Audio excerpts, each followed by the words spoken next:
Hey everyone, welcome to this explainer. Today, we're breaking down the critical realities of maintaining your home's comfort in the very unique environment of Brown Deer, Wisconsin. Look, if you own a home around here, you already know the deal. Keeping it perfectly heated or cooled isn't just about walking over and flipping a switch on your thermostat. No, it's a constant battle against the elements, the quirky architecture of our local neighborhoods, and, quite literally, the ground our houses sit on. So we're going to demystify exactly what's happening inside your heating and cooling systems, drawing on some great source material from First Choice HVAC Milwaukee. All right, picture this relatable nightmare. It's 2 a.m. in the dead of January, it's freezing outside, the temperature in your house is dropping like a rock, and your furnace just gives up. Panic mode, right? But knowing what to do before a winter cold snap, or for that matter, a sticky July heat wave strikes, is basically the ultimate homeowner superpower. Imagine if you understood exactly why that system failed, and more importantly, how to stop it from ever happening in the first place. Well, that is exactly what we're uncovering today.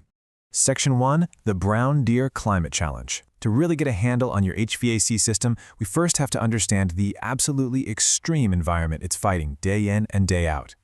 We are talking about a massive 100-degree temperature swing. Just think about that for a second. Your outdoor equipment is sitting out there, expected to run perfectly when the air is a blistering humid 90 degrees in the summer, and then completely flip the script and perform flawlessly when it drops to a bone-chilling -10 degrees in the winter. That kind of extreme, wild fluctuation puts immense physical stress on literally every single component of your system. Because of those extremes, your equipment never truly gets a day off. It's basically a grueling year-round marathon. During winter, your furnace is thrust into constant operation for months on end just to keep your house livable. And then summer rolls in. In Brown Deer, summer humidity can easily hit 80%. So your air conditioner isn't just trying to cool the air, it is continuously cycling, working overtime to wring all that heavy, oppressive moisture right out of your home. Moving right along to Section 2, hidden hazards in your home. Because, honestly, beyond the crazy weather, the very ground your house sits on is practically plotting against your HVAC system.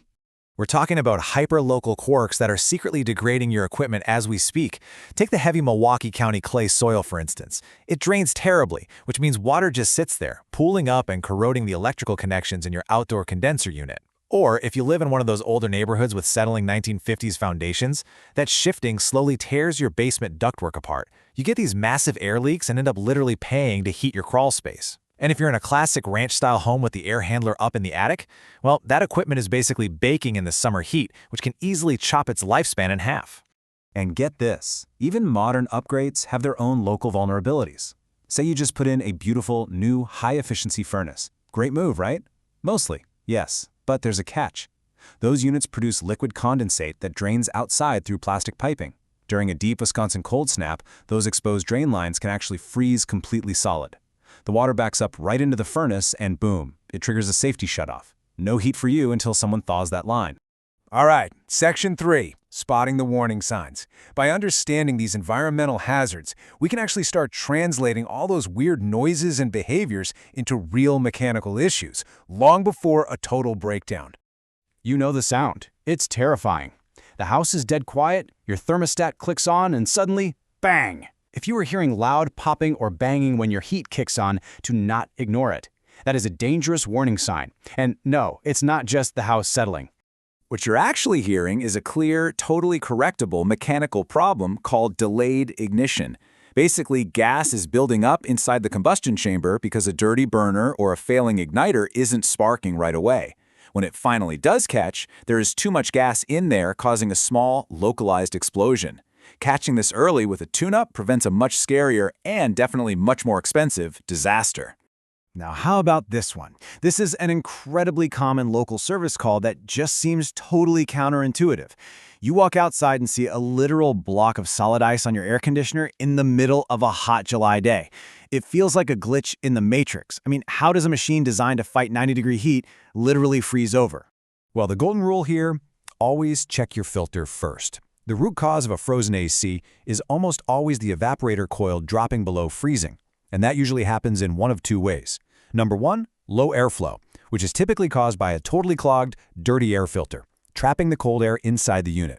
The second culprit, low refrigerant because of a chemical leak. If popping in a new air filter doesn't thaw it out, you've got a deeper airflow or chemical problem, and you need to call a pro. Which brings us to Section 4, the professional repair standard. Because when things do break, knowing what a real, code-compliant professional repair actually looks like will absolutely protect you from getting ripped off.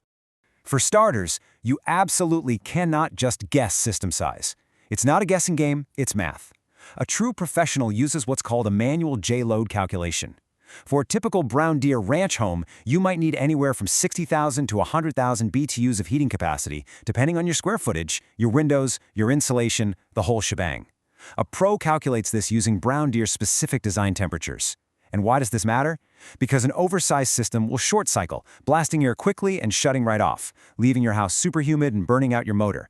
But an undersized system, that just runs endlessly and completely destroys your energy bill.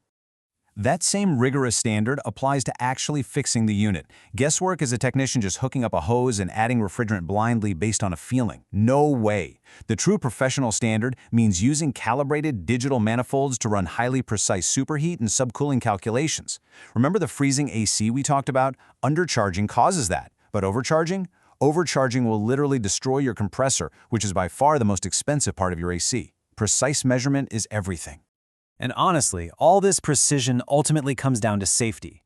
Every single gas furnace repair or installation must include rigorous combustion safety testing. We are talking about checking the oxygen content, testing the draft pressure to make sure exhaust is actually leaving your house, and checking carbon monoxide levels. A cracked heat exchanger can leak deadly carbon monoxide straight into your living room. In fact, it's such a big deal that Wisconsin code legally mandates CO detectors within 10 feet of all sleeping areas for this exact reason. Finally, Section 5, a simple three-step solution. Because navigating all this technical complexity, all these codes, and all these crazy climate challenges doesn't have to be a headache if you work with someone who uses a structured method. Our source material lays out a really elegant, simple three-step service process for tackling these challenges. Step 1, a fast, local dispatch, usually aiming to be there in 90 minutes. Step 2, diagnosis and approval. This means giving you firm upfront pricing and actually showing you physical proof of the failed part, so you know exactly what went wrong. No surprises. And Step 3, repair and testing. That's executing code-compliant fixes and running those rigorous combustion and refrigerant tests we just went over. The magic here is relying on NATE-certified technicians. Because they operate locally, these teams arrive fully prepared for the exact architectural quirks we talked about earlier.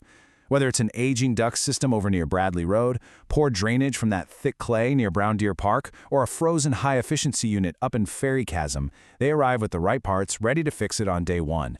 So we have unpacked the extreme weather, the hidden architectural traps hiding in Brown Deere, and the standard of professional care your home actually needs. I'm going to leave you with this final, crucial question. Are your home's hidden hazards quietly destroying your HVAC system right now? Or are you prepared to stop a breakdown before it even starts? Think about what preventative steps, checking your filter, looking at your condenser drainage, or getting a combustion test, your own home might need before the next extreme season hits. Thanks so much for joining me on this explainer, and stay comfortable out there.